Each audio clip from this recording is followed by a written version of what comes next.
Imam said, لا تدركه العيون بمشاهدة العيان or أبصار ولكن رأته القلوب بحقائق الإيمان.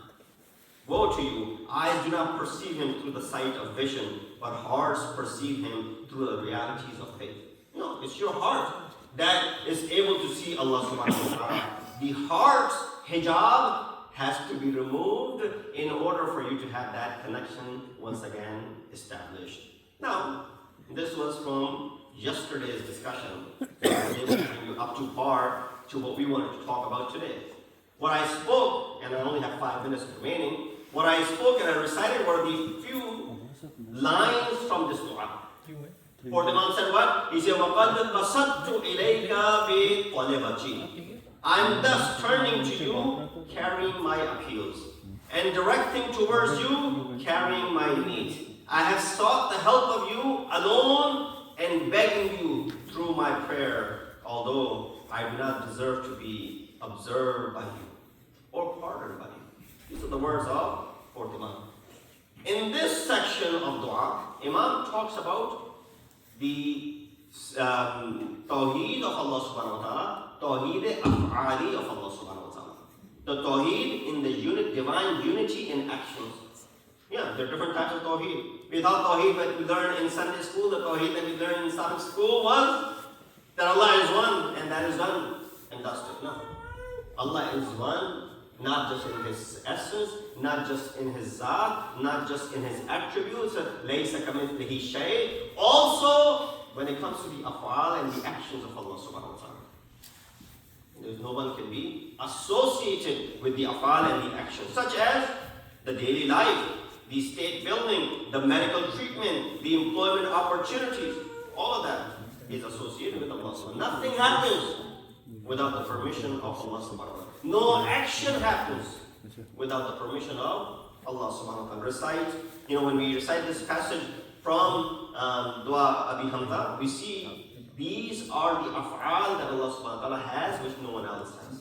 We understand that the system of causes and effect operates the framework of Tawheed Af'ali, which I was not able to get to. So let's dive into that first, only out of these 4 things that I have spoken of. The first aspect of it, the examples of Tawheed Af'ali in our daily lives. So it is related to us in our daily lives. How the divine unity of the actions of Allah subhanahu wa ta'ala plays that role.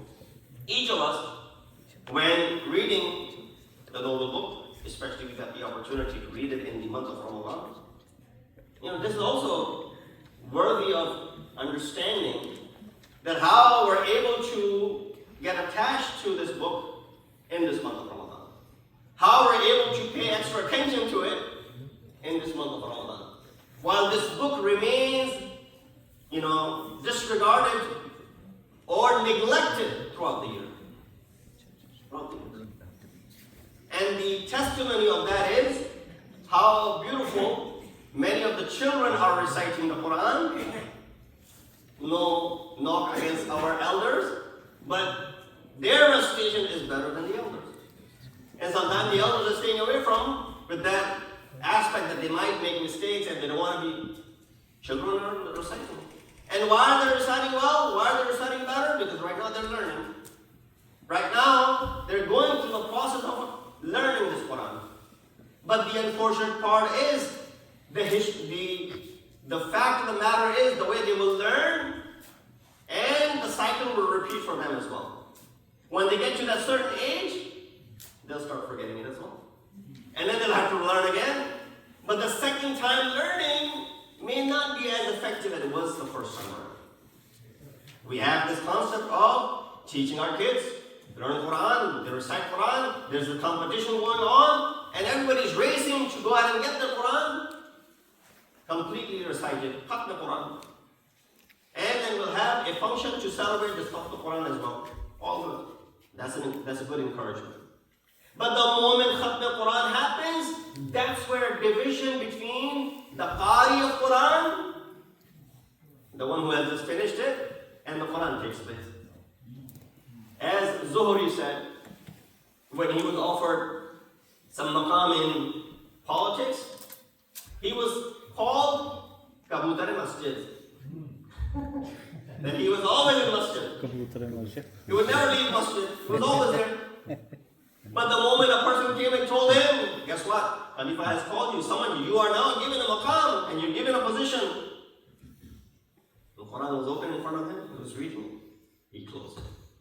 And he said, هَذَا فِرَاقٌ بَيْنِي وَبَيْنَكَ. This is a firaq between me and you. We're bidding farewell to you. That's what happens, unfortunately. We prep our kids, get them ready. By that time, they're 10 or 11, they finish the Quran, first time, and then they close it. And when they're 15 years old, they don't know how to read it anymore. Then you make another effort, Malala, get some teachers, hire some teachers, this and that. And then you start working on it. The second time around is never going to be, it's still encouraging if they do it at that time. But why deprive ourselves of this beautiful book?